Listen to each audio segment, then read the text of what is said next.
And good evening, I'm Nick Nelson. Thank you for joining us tonight. Many of you driving this morning may have seen bikers on the road. Their message, they're not sharing the road with impaired drivers. It was the first ever annual Biking for Mothers Against Drunk Drivers, raising awareness for its cause. KAKE's Stephanie Maniche shares the impacts impaired driving has that many may not know.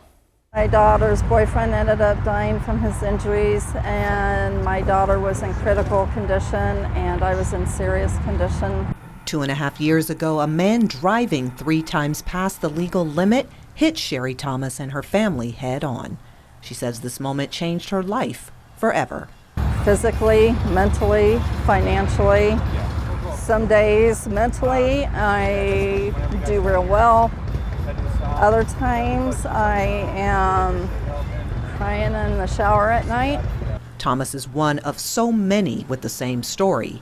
It's the reason organizer Matt Bretz combined his love for motorcycles and Mothers Against Drunk Driving, also known as MADD.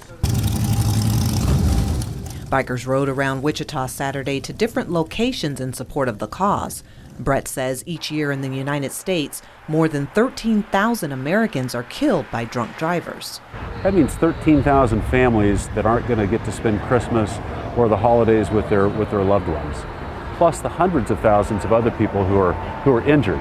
The mission of MADD supports the victims. Brett says the average person who gets arrested for a DUI has driven drunk 83 times before their first arrest. And that's 83 times that they thought they could get home before they actually injured someone or killed someone.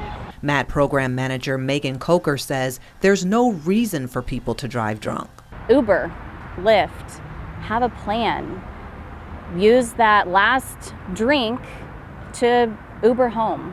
Brett says sometimes teens are scared to admit to their parents they've been drinking. They would so much rather get that call from you than get a call from law enforcement that you've been arrested, or the call that they need to come identify you in the morgue.